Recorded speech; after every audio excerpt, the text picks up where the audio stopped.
Hello and welcome to Overdrive. This is the vehicle that you all have been asking us about. So this is the XUV.e8. It's a prototype, concept, whatever you want to call it. They haven't shared any official images of it or any official video footage of it, and the reason for that is this particular prototype is not exactly on the in-glow platform. They have sort of put things together to sort of give us an idea of what the performance would be like when you drive this car. So anyway, I'm going to walk you through what this vehicle is all about. Essentially, this is an electrified XUV700. Look at it from that perspective and things will quickly fall into place. For example, if you look at the silhouette, if you look at the lines, they are all XUV700. And if you look at the lights, that's something that we saw on the XUV.e9 concept. The E8 follows a similar face. So essentially what you get is this big LED signature that goes from one pillar to the other, one end to the other. And like I said in my E9 walk around as well, this actually does turn into a turn blinker, but it's only the top section. So like I said, they've just sort of put together a few things over the XUV and put this prototype together for this particular event. Of course, all of these rough edges will be cleared out, cleaned out before the launch. And when is the launch? December 2024. They have set the timeline. This vehicle will be launched by December 2024. So essentially you saw the front end face, you see these lines here, something similar to the detailing we saw on the E9 video. If you haven't watched that video, go watch that video. You will get an idea of what I'm talking about. Even lower down in the bumper, you will see the vertical detailing. That seems to be a signature for these new electric vehicles from Mahindra. You will see the golden Twin Peaks logo, or bronze or copper Twin Peaks logo. Call me colorblind, I don't know, but yeah, that logo is on the hub. This is an aerodynamic wheel and the tires are a 245/45 R20. Again, very similar to what we saw on the E9. But this is exactly what the production vehicle will sort of look like. So you will have the same lines, you'll have that same rising haunches or rising belt line or those pronounced haunches as the XUV700. You will have those pop-out door handles as well, like the 700. You'll have the 360-degree around view camera, you'll have the wing mirror mounted turn blinkers. All of that will be as it is.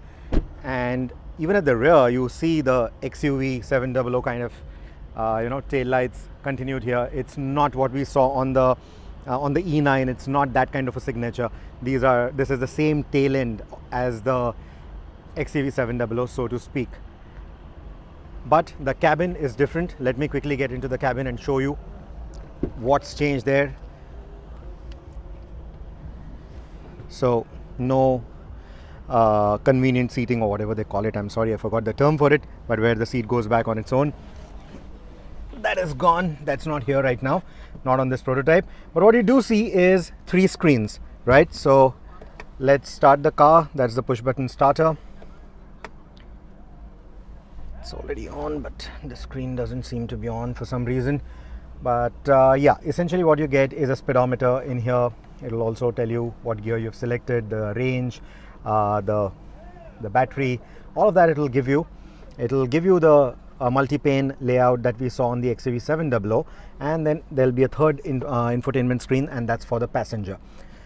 So 3 screens, 3 12.3 inch screens that you get here. Otherwise everything else looks like what we've seen in the XUV700. Again, that ambient lighting and the gear selector, etc, etc. Anyway, so that's that.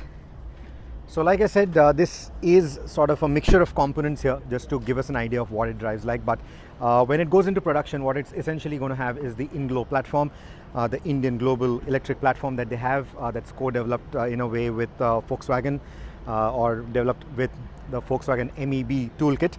What it's going to have is between a 60 to 80 kilowatt hour battery pack. I think this will come with a 60 kilowatt hour battery pack, and that's going to give you a range of about, I'm guessing, 375 to 400 kilometers on a full charge on a WLTP cycle. It's also going to be compatible with 175 kilowatt fast charging, and that's that right now. I think they will do only rear wheel drive versions of this car. AWD may not be done, but I'm not sure. We'll know more on that. I mean, AWD is possible on this platform, of course, but we'll know more about it closer to launch.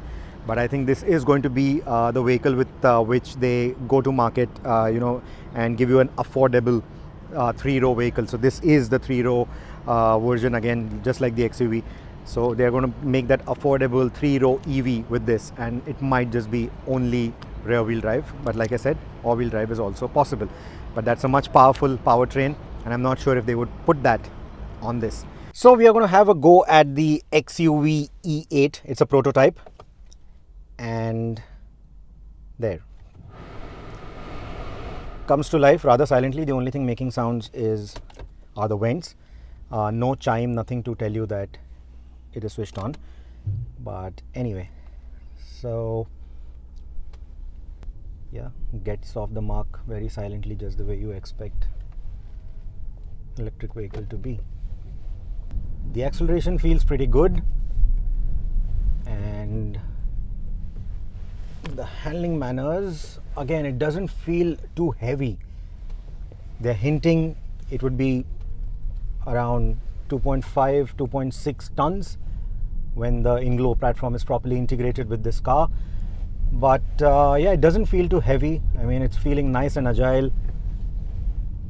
In fact, it's feeling almost like the regular XUV700. Almost feels like it's a regular petrol or diesel vehicle, and they've just sort of muted the powertrain. That's how natural it feels. So I quite like how the vehicle is driving. Doesn't feel too lethargic.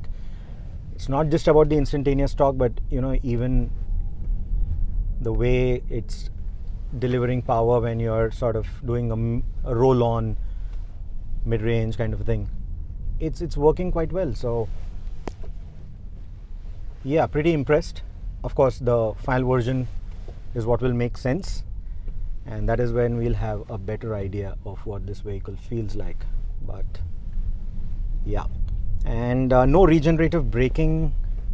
It's just got the regular brakes, and they feel perfectly natural, don't feel too wooden or anything.